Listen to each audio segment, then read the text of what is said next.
Quando eu maravilhado fico a pensar nas obras de tuas mãos, o céu azul de estrelas pontilhado, o teu poder mostrando a criação. Então minha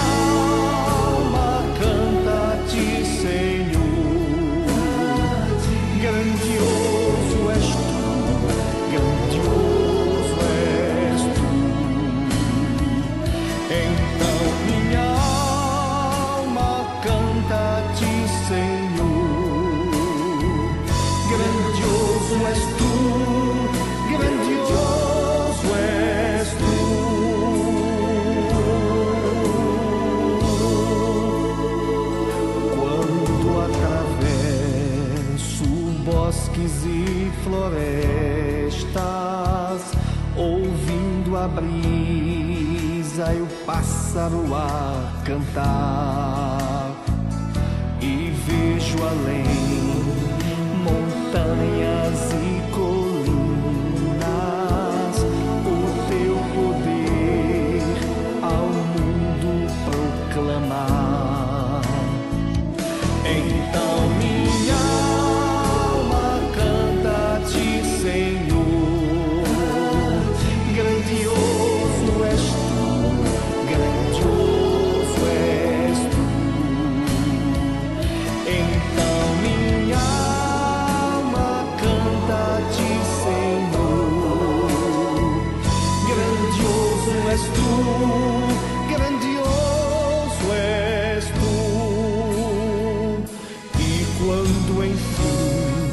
eu for ao céu subindo, então verei a glória do Senhor. Adorarei com meu amor infinito a quem mostrou por mim tão grande amor. Então minha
braços é o meu lugar. Estou aqui, estou aqui. Pai, eu amo sua presença. Teu sorriso é vida em mim. Eu seguro em suas mãos, confio em ti, confio em ti. Quero ir mais fundo, leva-me mais perto, onde eu te encontro, no lugar secreto.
Saúdo a todos os meus queridos irmãos com a graça e paz do Senhor Jesus. Vou falar nesta manhã, para a nossa meditação, neste momento, o Salmo de número 100. Celebrai com júbilo ao Senhor, todos os moradores da terra. Servi ao Senhor com alegria e apresentai-vos diante dele com cântico. Sabei que o Senhor é Deus, foi ele que nos fez e dele somos. Somos o seu povo e rebanho do seu pastoreio. Entrai por suas portas com ações de graças e nos seus atos com hinos de louvor. Rendei-lhe graças e bendizei-lhe o nome, porque o Senhor é bom e a sua misericórdia dura para sempre, e de geração em geração a sua fidelidade. Que Deus nos abençoe. Amém.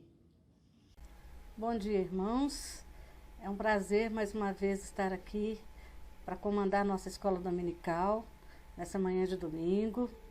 Espero que todos estejam bem, que todos estejam passando bem por essa pandemia, estejam orando bastante, se cuidando, se preparando para voltar à rotina em breve, porque nós sabemos que o pior já passou, que agora nós já estamos indo para a fase final desse nosso enclausuramento, desse nosso isolamento social. As igrejas já estão abrindo, o comércio todo já voltou a abrir. Em breve, em nome de Jesus, nós vamos voltar a nos reunir. Eu quero nessa manhã fazer uma oração com vocês. Vamos fechar nossos olhos e vamos orar.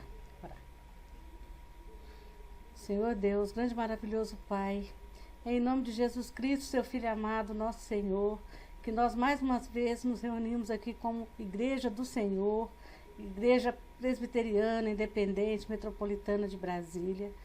E quero, Senhor Deus, pedir que o Senhor esteja conosco nesse período que nós vamos passar junto, mesmo virtualmente, mesmo à distância, que a nossa união seja tendo como elo o Senhor, Pai.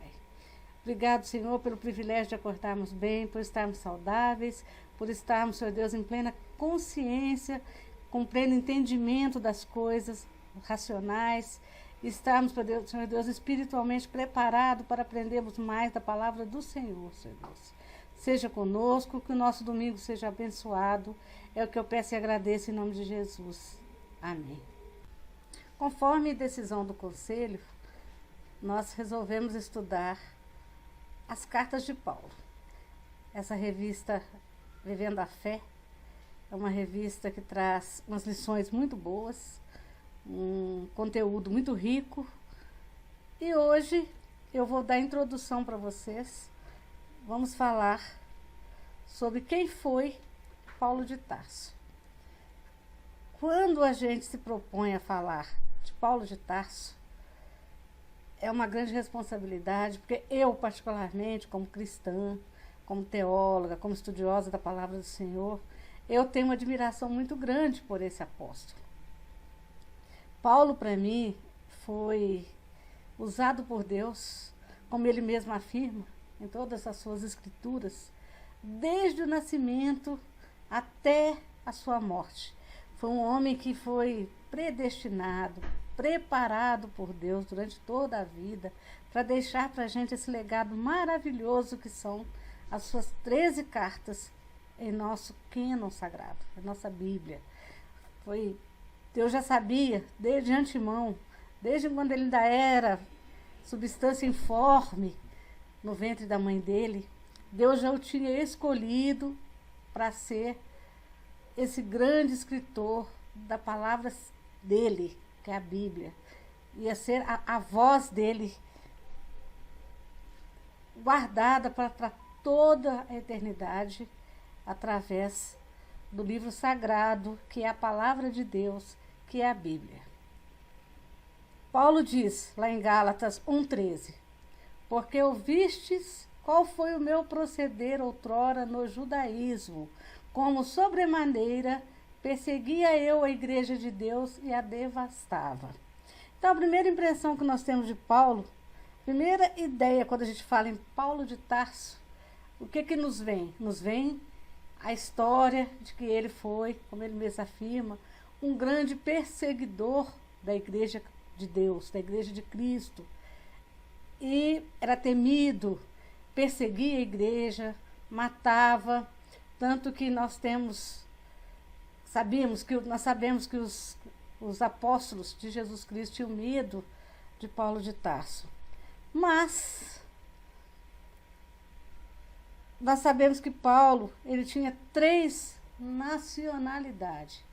Ele era judeu, era romano e era também grego, porque ele nasceu em Tarso, que é uma cidade da Cilícia, que pertencia à Grécia. Então diz lá Paulo, respondeu-lhe Paulo: eu sou judeu, natural de Tarso, cidade não insignificante da Cilícia, e rogo-te que me permitas falar ao povo. Então Paulo, depois da sua conversão, quando ele passou de perseguidor a ser perseguido, mais para frente nós vamos lembrar a história de Paulo, ele, diante da guarda pretoriana, que era a guarda de Nero, né, no tempo romano, ele afirmava: eu sou judeu, natural de Tarso, cidade não insignificante da Cilícia, e rogo-te que me permitas falar ao povo. Isso está lá em Atos 21, 39. Quando o estavam amarrando com correias, disse Paulo ao centurião presente: ser-vos-á porventura lícito açoitar um cidadão romano sem estar condenado? Aqui ele afirma. Em cima ele afirma que ele era um judeu. Embaixo ele afirma que em Atos 22, 25, que ele era um cidadão romano. Portanto, ele gozava de todos os direitos que as pessoas que tinham cidadania romana podiam usufruir naquele tempo. Então, ele estava buscando recurso a seu favor. Isso quando ele deixou de ser perseguidor da igreja a ser perseguido por amor a Jesus. Então, vamos falar um pouco. Nós sabemos que ele então que ele era romano, que ele era judeu, mas o nome Paulo, que é o nome romano, vem de Saulo, que em grego significava Paulo, né?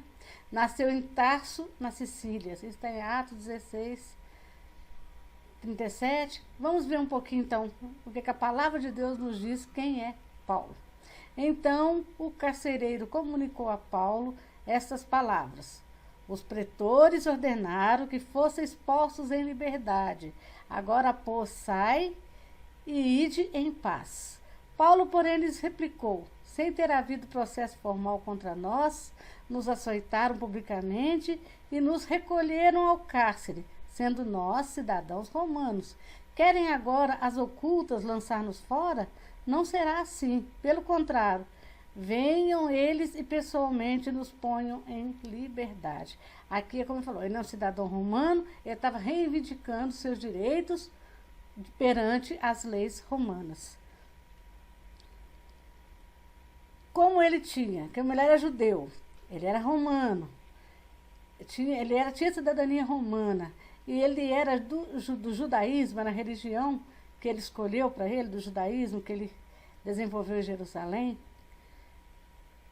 Ele tinha algumas influências do judaísmo nos seus ensinamentos. Então, quando a gente lê as cartas paulinas, a gente vê essas influências na forma de falar, na forma de colocar, na forma de alguns pensamentos paulinos, algumas atitudes paulinas, né? Tudo de acordo com a religião dele, que era o judaísmo. Paulo era um judeu da dispersão, um israelita circuncidado da tribo de Benjamim e membro zeloso do partido dos fariseus. Na época de Paulo, o partido religioso que era o maior, que era o líder, que era um influenciador da época, eram os fariseus. Tinha os saduceus, tinha outros, mas eram os fariseus que comandavam toda a parte religiosa do Império Romano. Pergunto, pois, terá Deus, porventura, rejeitado o seu povo? De modo nenhum, porque eu também sou israelita, da descendência de Abraão, da tribo de Benjamim. Então, aqui Paulo está dizendo que ele é um judeu nato, né? Que ele é um verdadeiro judeu, uma religião pela qual ele tinha profundo conhecimento, ele era doutor nos conhecimentos da lei e era também muito zeloso. Ele era uma pessoa que tinha amor pelo Deus ao qual ele servia, achando ser o verdadeiro Deus. Ele diz lá em Filipenses 3:4-6, bem que eu poderia confiar também na carne. Se qualquer outro pensa que pode confiar na carne, eu ainda mais. Porque fui circuncidado ao 8º dia, sou da linhagem de Israel, da tribo de Benjamim, hebreu de hebreus, e quanto à lei sou um fariseu. Quanto ao zelo, perseguidor da igreja, quanto à justiça que há na lei, eu sou irrepreensível. Então era um cara que realmente, a partir do momento que ele abraçou a religião, ele tinha zelo por ela. Tudo que ensinava, tudo que ele acreditava até então ser o correto, ser o que agradava a Deus, ele fazia. Então, Paulo não era uma pessoa de oba-oba. Ele servia a Deus e servia de coração, com zelo, com apreço, e ele era irrepreensível, ele era afinco na dedicação que ele tinha a Deus. Sabendo Paulo que uma parte do sinédrio se compunha de saduceus e outra de fariseus, exclamou: varões e irmãos, eu sou fariseu, filho de fariseus. No tocante à esperança e à ressurreição dos mortos, sou julgado. Então, aqui mais uma vez, a palavra de Deus nos afirma que Paulo realmente era um fariseu, filho de fariseus. Paulo, ele era muito culto, porque ele foi educado em Jerusalém. Ele nasceu em Tarso, na Cilícia, que é uma região que era de influência grega. Certo? A Bíblia não nos diz como é que foi a infância de Paulo, se ele passou a infância dele toda em Tarso. Mas nós sabemos que quando ele estava na idade de ser educado, ele já estava em Jerusalém. E foi ensinado, foi ensinado pelo renomado doutor da lei, que chamava Gamaliel, que era neto de um grande judeu que foi o Hileu. Paulo conhecia profundamente a cultura grega. Ele falava o aramaico, era herdeiro da tradição do farisaísmo, estrito observador da lei e mais avançado do judaísmo do que seus contemporâneos. Quer dizer, as pessoas da idade de Paulo, nenhuma delas detinha o conhecimento sobre as leis, sobre a religião do judaísmo que ele.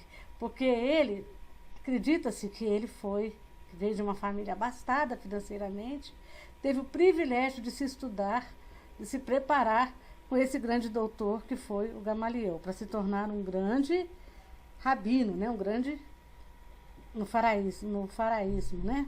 Farisaísmo. Palavrinha difícil de falar, né?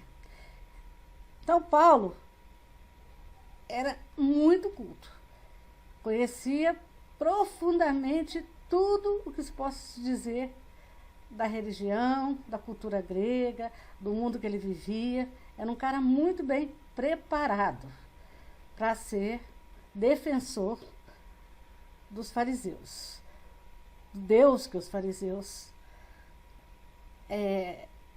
cultuam, né? Que é o nosso Deus, mas porém de forma diferenciada, porque eles, infelizmente, não aceitam Jesus como Senhor e Salvador. E Paulo dizia: eu sou judeu, nasci em Tarso da Cilícia, mas criei-me nessa cidade e aqui fui instruído aos pés de Gamaliel, segundo a exatidão da lei de nosso antepassado, sendo zeloso para com Deus, assim como todos vós o sois no dia de hoje. Então ele tinha orgulho, ele repetia, está em Atos 22:3, orgulho de dizer quem ele era, o zelo que ele tinha, o carinho que ele tinha, a dedicação que ele tinha pelo Deus para o qual ele servia. E da minha nação, quanto ao judaísmo, avantajava-me a muitos da minha idade, sendo extremamente zeloso das tradições de meus pais. Se nossos filhos tivessem o mesmo zelo que Paulo tinha pela religião dos pais dele, hoje as nossas igrejas não correriam nenhum risco de serem pequenas, de diminuírem, de minguarem. Nossas igrejas seriam grandes, né, avivadas, maravilhosas, porque ele seguia as tradições de seus pais. Mas Paulo, além de ter tido toda essa influência do judaísmo, aprendeu, foi criado, educado para ser um grande fariseu, né? Um grande líder, um grande rabino. Ele, como nasceu na Grécia, no tempo dele, toda a cultura, porque desde que Alexandre o Grande fez as suas grandes conquistas, ele propagou o helenismo, que era a cultura grega. Então, a língua falada naquela época era o grego koiné, que era um grego mais comum, que os comerciantes disseminaram. Então, era a língua que o povo falava e que o povo entendia. Está aí o grande sucesso de Paulo ter tido muito êxito nas suas viagens missionárias. Ele dominava a língua do povo, a língua entendível pelo povo. Embora muitas das suas cartas, a maioria até, foram escritas num grego mais culto, um grego mais avançado. Mas a língua que ele falava, com a qual ele falava com o povo, com a qual ele se comunicava com o povo, era o grego koiné. Um grego comum, popular, que toda a população de várias etnias que viviam lá falavam também e entendiam. Então, Paulo de Tarso, como eu já falei no começo, é o homem de 3 mundos, 3 culturas, 3 cabeças: judeu, grego, romano. Imagina nós nascemos no Brasil, a gente tem algumas influências aí americanas, né, de outros colonizadores, espanhóis, outros que vieram aqui e deixaram um legado bom, porque eu acho que cultura é coisa boa para nós. Paulo, naquela época, era um privilegiado, porque não tinha tanta colonização desse jeito. Embora ele tenha vindo da dispersão, né, ele conviveu com outros povos, mas ele pensava de 3 formas diferentes. Ele tinha 3 mundos diferentes, cada um com seu jeito de ser, seu jeito de pensar, seu jeito de agir. Né? A cultura grega, por exemplo, cheia de mitologia, cheia de filosofias. Filosofia é uma coisa muito boa. Filosofia abre a mente, faz a pessoa pensar, faz a pessoa desenvolver, crescer, questionar. E Paulo começou com tudo isso. Ele era um homem o quê? Aberto, era um homem que pensava, era um homem que quebrava paradigmas, que conseguia mudar, porque ele já estava preparado pelo Espírito Santo para isso. Né? Para entender a envergadura do pensamento e da teologia de Paulo, é necessário fazer um percurso dentro das linhas gerais do helenismo, da cultura grega. A força e o prestígio da democracia ateniense tornaram o grego uma língua comum. Já no 4º século a.C., o rei da Macedônia, Filipe II, estabeleceu o grego como a língua da administração e da diplomacia. Quer dizer, Paulo já dominava uma língua que já estava sendo falada por muita gente, né? Já estava até instituída como oficial em alguns órgãos do Império Romano. Paulo, depois do encontro com o Senhor, no caminho para Damasco, lá em Atos 9, 1, 9, não negou o judaísmo, mas se afastou muito por razões éticas, visto que o judaísmo conservador tinha problemas de convivência com o diferente, com o estrangeiro, com a mulher, o doente e o desconhecido. E nós sabemos muito disso, porque a gente estuda a nossa palavra, né, a Bíblia, a gente vê lá a história do bom samaritano e muitas outras histórias lá, muitas outras histórias que mulher não tinha voz, homem não se conversava com mulher, judeu não conversava com samaritano. Então eles tinham muitas... os romanos eles eram muito fechados, os fariseus, na sua cultura também religiosa, era muito fechado, era cheio de coisa. E Paulo, a partir do momento que ele teve um encontro com o Senhor, ele passou a questionar. Ele já conhecia Jesus, certamente, ele já sabia como é que Jesus agia, com quem Jesus andava, com quem Jesus falava, conhecia todas as histórias de Jesus, sabia, ele deve ter acompanhado o julgamento e até a morte de Jesus, o julgamento, a morte de Jesus, sabia por que Jesus foi morto, sabia o que Jesus defendia, qual era o cerne da pregação de Jesus. Ele somente não acreditava que Jesus era o Filho de Deus. mas conhecimento da pessoa de Jesus e como Jesus andava, ele tinha. Então, a partir desse momento, na hora que ele teve um encontro com Jesus, ele, opa, eu vou afastar do judaísmo. O judaísmo não condiz com o que Jesus fazia, com o que Jesus falava, como Jesus agia, como o que Jesus pregava. Por isso, o apóstolo Paulo se aproximou do helenismo, quer dizer, a cultura grega, em virtude de ser mais aberto e politizado. Então, nessa hora, o que ele já tinha aprendido com a cultura grega, com, vamos dizer assim, os gentios, né? Ele já falou, opa, esse lado de cá condiz mais com o que Jesus diz do que com o farisaísmo, então, o judaísmo. Então, vamos afastar. Então, ele afastou do judaísmo. Mais uma coisa, gente, que a gente acreditou a vida inteira, que a gente defendeu a vida inteira, não é da noite para o dia que a gente deixa de acreditar. É igual um católico que tem muita fé em Maria, né? Vai, Maria passa na frente, faz todas as correntes, reza todos os textos, de repente, lê a Bíblia, o Espírito Santo abre os olhos, eles veem que Maria foi importante sim, mas não daquela forma que a Igreja Católica apresentou para eles levam um choque, mas eles não vão deixar de amar Maria, assim da noite para o dia. Vão continuar amando Maria, mas vão deixar de idolatrar Maria, mas deixar de amar Maria não vão.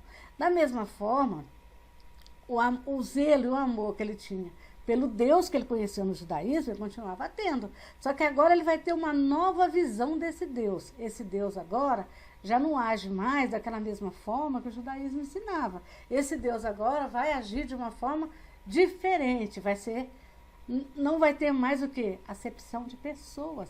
Vai tratar bem o diferente, o estrangeiro, a mulher, o doente, o desconhecido. Por isso, ele se aproximou do helenismo, porque em virtude de ser mais aberto e politizado.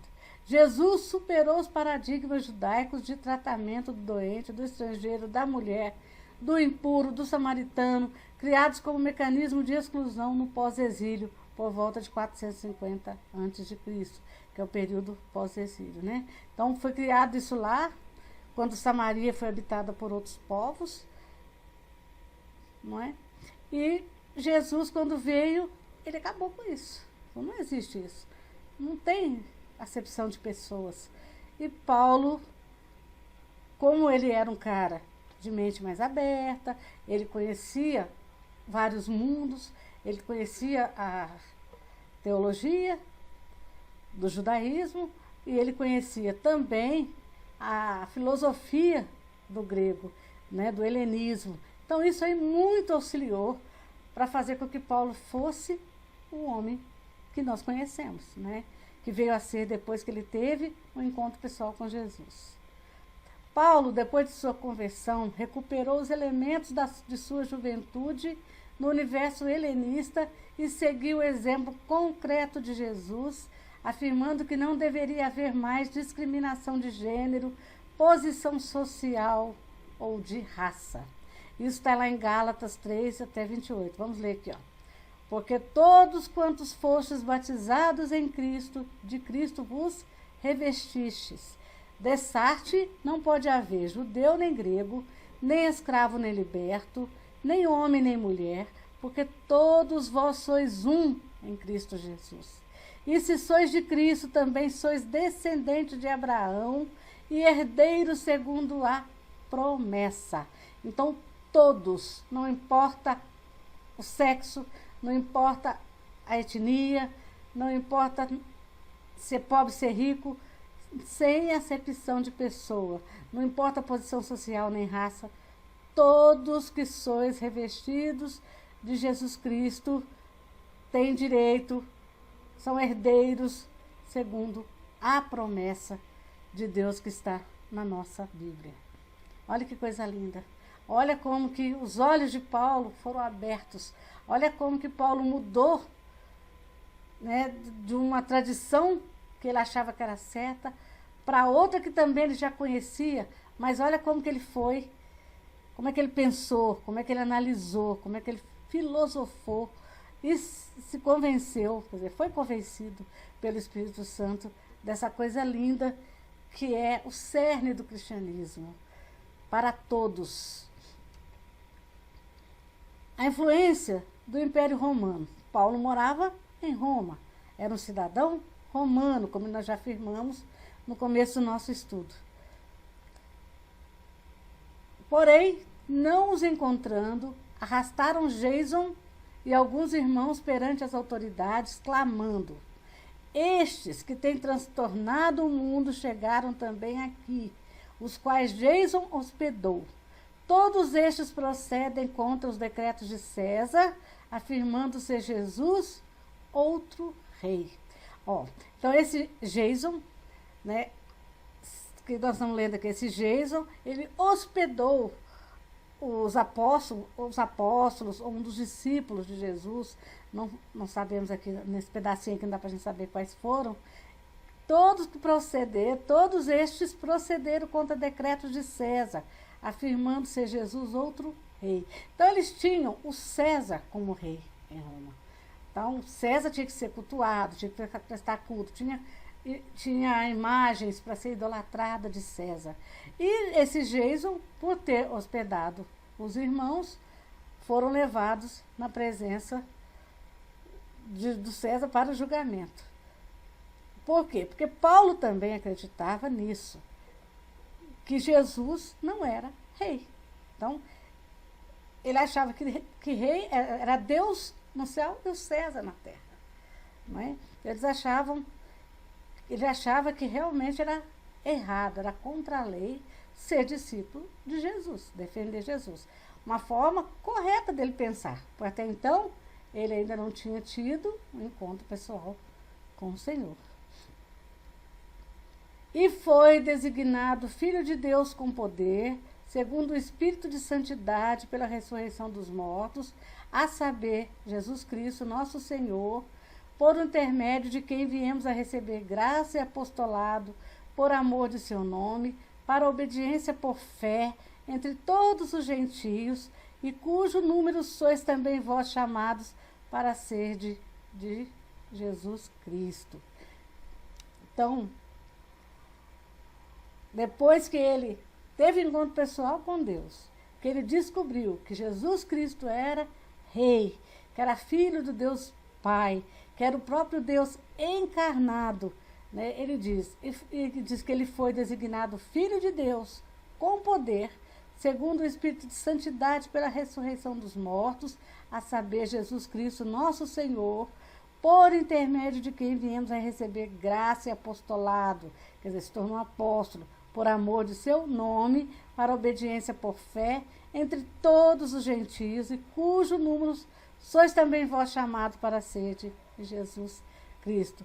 Antes, ele achava correto Jason ser julgado porque acolheu os discípulos de Jesus, que defendia que Jesus era um rei, sendo que o verdadeiro rei, na cabeça dele, era César.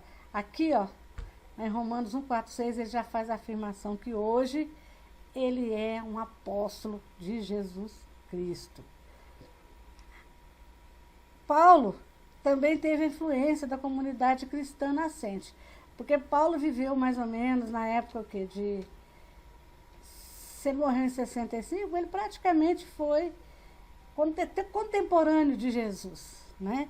Se Jesus morreu em 30, Paulo morreu em 65, deve ter morrido mais ou menos com uns 40 anos, 50 anos. Se não foi contemporâneo, mais ou menos. Conviveu com os apóstolos, sabia da história, conhecia, não foi contemporâneo de Jesus. Ele diz que depois que ele teve um encontro pessoal com Jesus, ele diz que nem subi a Jerusalém para os que já eram apóstolos antes de mim, mas parti para as regiões da Arábia e voltei outra vez para Damasco. Decorridos 3 anos então, subi a Jerusalém para avistar-me com Cefas, que é Pedro, e permaneci com ele 15 dias, e não vi outro dos apóstolos senão Tiago, o irmão do Senhor. Ora, acerca do que vos escrevo, eis que diante de Deus testifico que não minto. Depois fui para as regiões da Síria e da Cilícia, e não era conhecido de vista das igrejas da Judéia que estavam em Cristo. Ouviu somente dizer, aquele que antes nos perseguia, agora prega a fé que outrora procurava destruir e glorificavam a Deus a meu respeito. Quando uma pessoa é usada por Deus, ela tem que ser usada com excelência. Quando Deus quer usar uma pessoa, Deus usa com excelência, ele prepara a pessoa.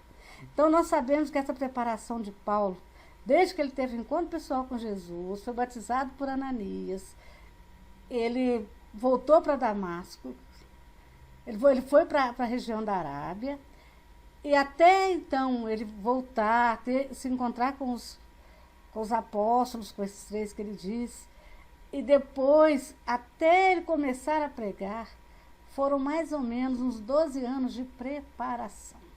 Nas coisas de Deus não tem oba-oba.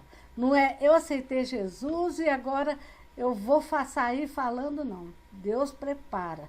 Deus nos prepara antes da conversão, Deus nos prepara diante, depois nos prepara para trabalhar. Lógico, de repente, não vai ser tantos anos quanto Paulo. Mas há um período de preparação. As coisas de Deus não podem ser feitas nas coxas, como se diz. Sair por aí e fazer. Não. Deus quer que o trabalho seja feito com excelência. Principalmente um trabalho como o de Paulo de Tarso. Que era um trabalho que Deus já sabia que ia entrar no nosso cânon.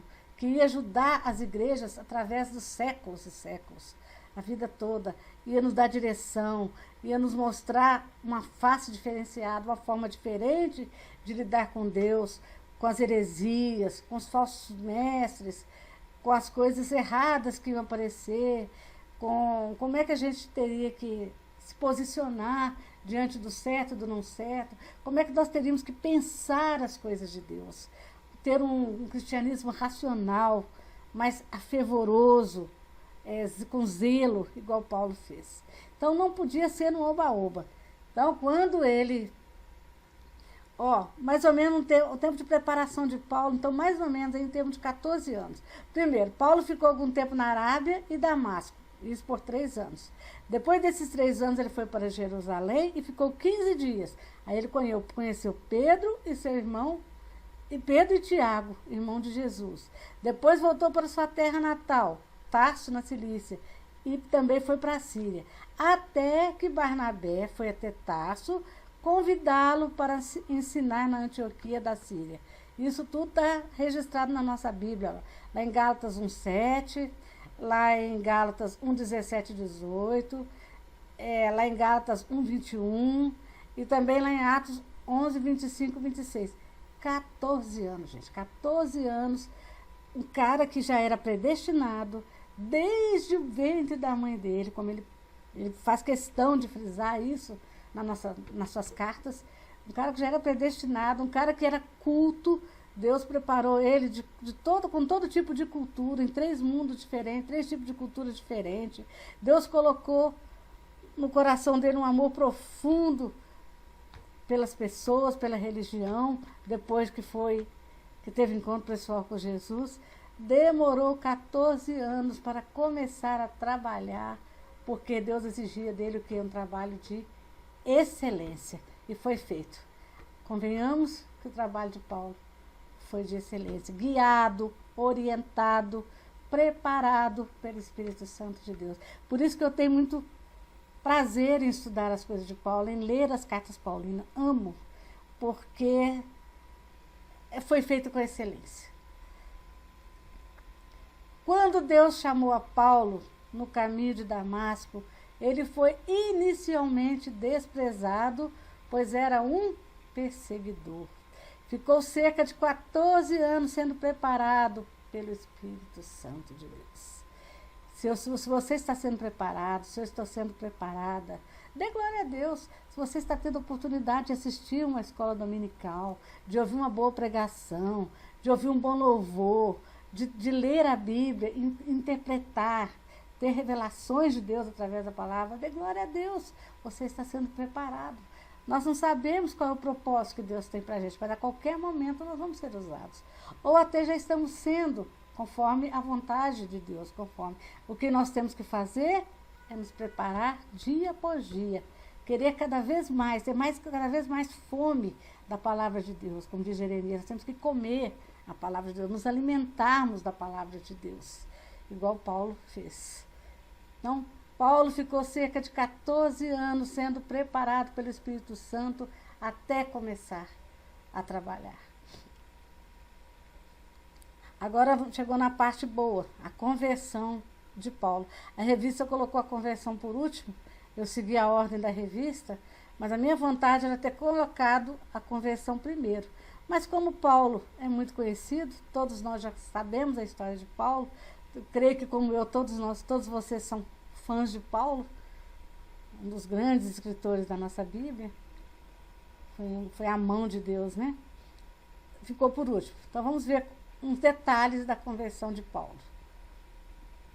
Saulo, respirando ainda ameaças e morte contra os discípulos do Senhor, dirigiu-se ao sumo sacerdote e lhe pediu cartas para as sinagogas de Damasco, a fim de que, caso achasse alguns que eram do caminho, assim homens como mulheres, os levasse presos para Jerusalém. Eram do caminho, estavam se referindo aos seguidores de Jesus Cristo.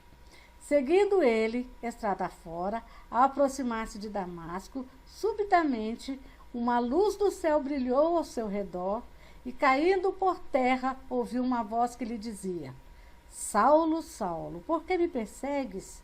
Ele perguntou: Quem és tu, Senhor? E a resposta foi: Eu sou Jesus, a quem tu persegues. Mas levanta-te e entra na cidade, onde te dirão o que te convém fazer.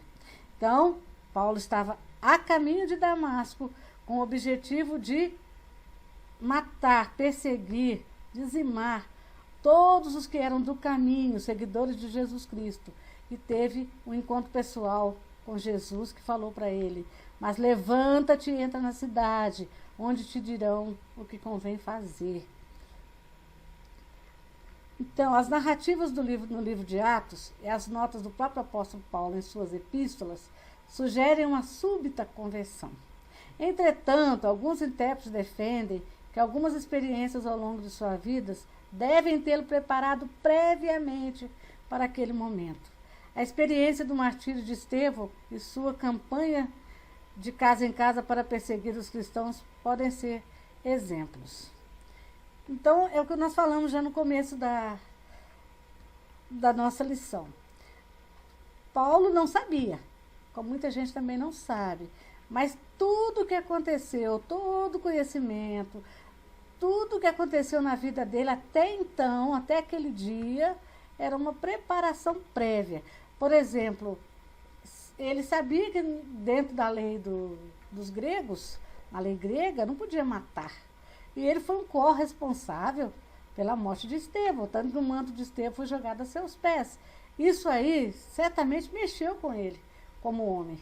Mas o zelo pela religião, por achar que estava fazendo a coisa certa, por achar que estava combatendo uma heresia, o impulsionava a perseguir os cristãos, a continuar com aquela matança, com aquele trabalho que certamente o incomodava, porque ele era um homem já predestinado a servir a Deus.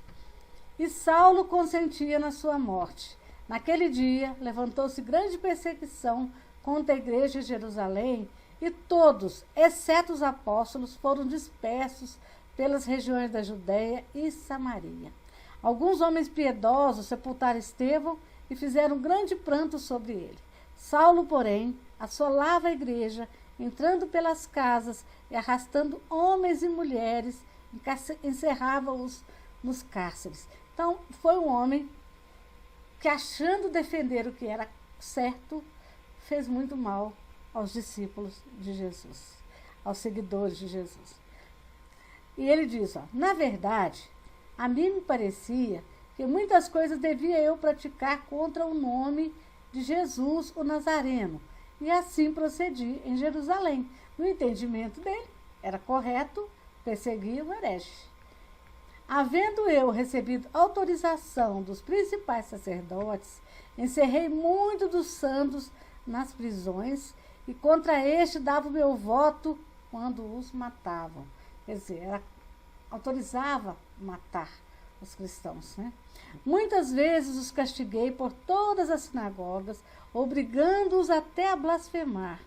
E demasiadamente enfurecido contra eles, mesmo por cidades estranhas, os perseguia.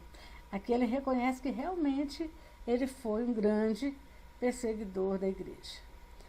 Ao meio-dia, ó rei, indo eu caminho fora, vi uma luz no céu, mais resplandecente do que o sol, que brilhou ao redor de mim e todos que iam comigo.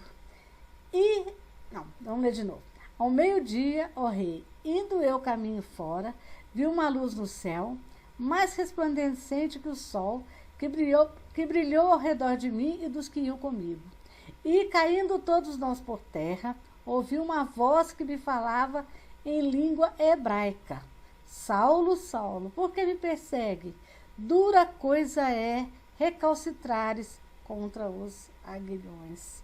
Então, é Paulo contando como foi a sua conversão.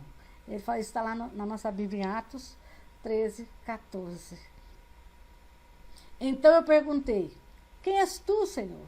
Ao que o Senhor respondeu, eu sou Jesus, a quem tu persegues.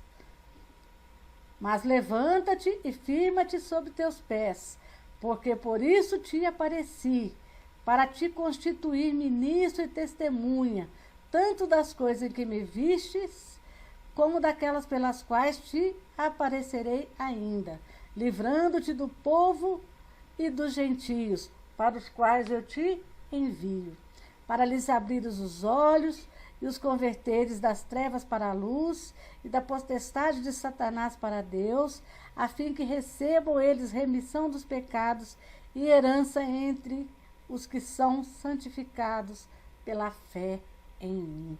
Pronto. Aqui Jesus falou para ele o que ele iria fazer a partir de então. Mas levanta-te, firma-te sobre teus pés, porque por isso te apareci, para te constituir ministro e testemunha, tanto das coisas em que me viste, como daquelas pelas quais te aparecerei ainda, livrando-te do povo e dos gentios, para os quais eu te envio, para lhes abrires os olhos, os converteres das trevas para a luz, e da potestade de Satanás para Deus, a fim de que recebam eles remissão de pecados e herança entre os que são santificados pela fé em mim. Olha que missão linda, olha que missão árdua, mas Deus falou, você não vai estar sozinho, porque eu vou livrá-lo do povo e dos gentios, para os quais eu vos envio. Então falou, levanta, vá, eu quero que você faça isso a partir de agora, a sua missão é essa a partir de agora, o seu zelo agora não vai ser com o judaísmo, o seu zelo agora vai ser comigo, para as minhas coisas, para aquilo pelas quais eu te preparei, para que você faça. Após o encontro que teve com Cristo, o apóstolo Paulo chegou em Damasco e recebeu a visita de Ananias. Foi Ananias quem o batizou. O batismo de Paulo está em Atos 9, 17 e 18. Mas quando Ananias soube que ele tinha que batizar Paulo, que ia ter que ter um encontro com Paulo, ele respondeu, Senhor, de muitos tenho ouvido a respeito desse homem. Quantos males tem feito aos teus santos em Jerusalém? Ananias tinha razão, né, gente? Porque Paulo era um perseguidor, era um sanguinário, defensor do judaísmo, queria acabar com essa heresia, com esse mal que era o cristianismo, e agora ele ia ter que recebê-lo, ia ter que batizá-lo. O questionamento dele é humano, é racional, é uma coisa que Deus manda, a gente obedece, mas a gente questiona, né? Porque isso faz parte do cristianismo racional. Mas o Senhor lhe disse, vai, porque este é para mim um instrumento escolhido para levar o meu nome perante os gentios e reis, bem como perante os filhos de Israel, pois eu lhe mostrarei quanto lhe importa sofrer pelo meu nome. Olha que lindo. Mas o Senhor lhe disse, vai, porque este é para mim um instrumento escolhido Paulo foi escolhido por Deus para levar o meu nome, seu nome perante os gentios e reis, bem como perante os filhos de Israel. Pois eu lhe mostrarei quanto lhe importa sofrer pelo meu nome. Sofrer pelo amor de Jesus Cristo é um sofrimento bom, é um sofrimento rico, é um sofrimento prazeroso, porque é muito bom servir ao nosso Deus, ser útil ao nosso Deus, estar à disposição do nosso Deus. Então, o cristão que tem medo de sofrer pelo amor de Jesus, ele não é um verdadeiro cristão. E aí Paulo foi instituído o apóstolo. Mas como que Paulo foi apóstolo? Se os apóstolos eram 12 e se esses 12 conviveram com Jesus e ele não. Então ele diz, Paulo viu Cristo ressurreto e ouviu suas palavras. Esse encontro foi tão importante para Paulo que a base de sua afirmação sobre a legalidade de seu apostolado está fundamentada nessa experiência. Então, para Paulo, ter tido um encontro pessoal com Jesus foi tão importante quanto ter convivido e andado com Jesus vivo. Ele teve um encontro com Deus ressurreto. Para ele isso foi uma legalidade assim, né, irrepreensível, ninguém podia questionar, né, porque Jesus apareceu para poucos, né, dessa forma extraordinária, somente para ele. Quando, porém, ao que me separou antes de eu nascer e me chamou pela sua graça, aprove revelar seu Filho em mim, para que eu o pregasse entre os gentios, sem detença, não consultei carne e sangue, nem subi a Jerusalém para os que já eram apóstolos antes de mim, mas parti para as regiões da Arábia e voltei outra vez para Damasco. Olha aí a predestinação, ó. Quando, porém, ao que me separou antes de eu nascer e me chamou pela sua graça e aprove revelar seu Filho em mim, para que eu pregasse entre os gentios, sem detença, não consultei carne e sangue, e nem subi a Jerusalém para os que já eram apóstolos antes de mim, mas parti para as regiões da Arábia e voltei outra vez para Damasco. Quando Paulo se deteve dessa informação, quando ele se deu conta de que aquele era realmente o verdadeiro Deus, que Jesus era o verdadeiro Deus, que Jesus era rei, que Jesus ia reinar eternamente, e que Jesus o separou antes dele nascer.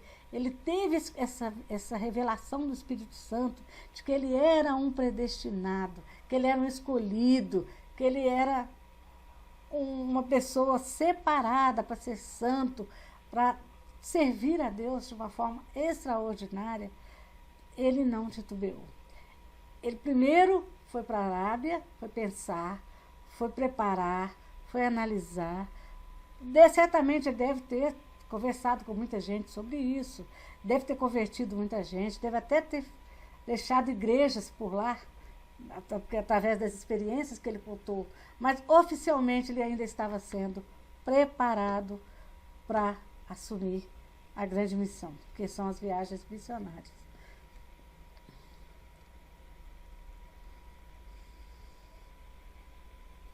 Então, vamos pensar assim.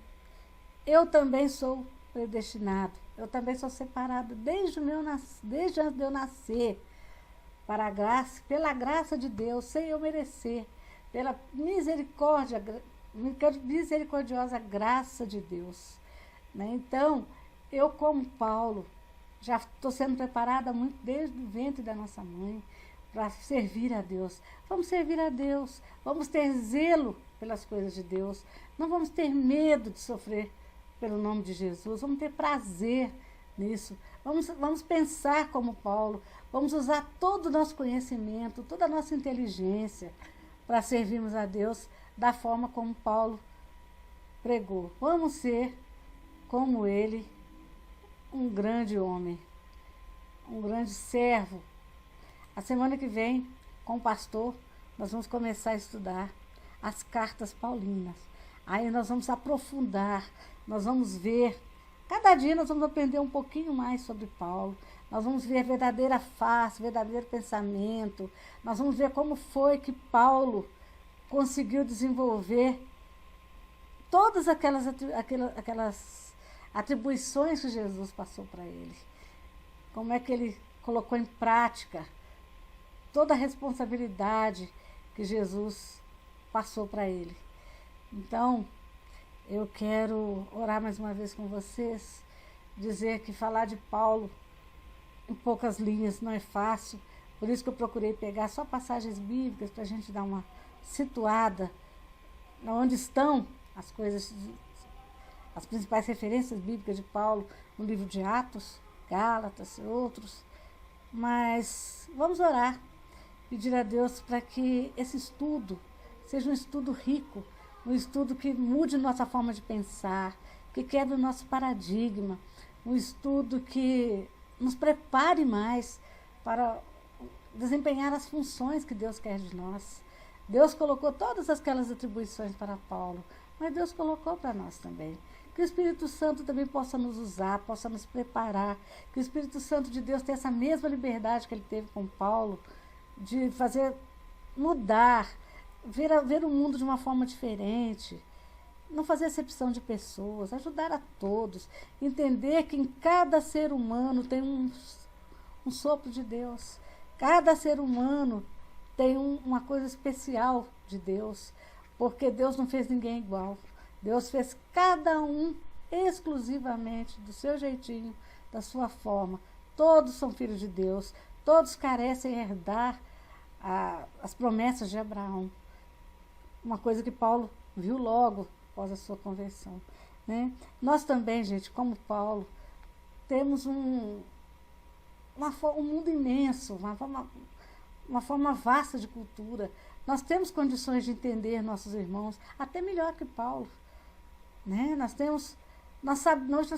somos globalizados, eu quero saber da cultura de um irmão, entro na internet, vejo qual é a etnia dele, qual é a religião dele, eu sei tudo. Eu sei onde começar a trabalhar, eu sei onde começar a levar luz para a vida das pessoas, que é Jesus Cristo. Né? Então, como Paulo, vamos ter zelo pelo cristianismo, vamos viver para levar Jesus para as pessoas, tirar as pessoas das mãos de Satanás, tirar as pessoas das trevas, trazer as pessoas para a vida eterna, livrar muita gente do inferno mesmo, por falta de conhecimento, né, por falta de amor. Vamos fazer com que nossos irmãos tenham uma vida melhor, uma vida mais centrada na palavra de Deus, com mais confiança, com mais fé.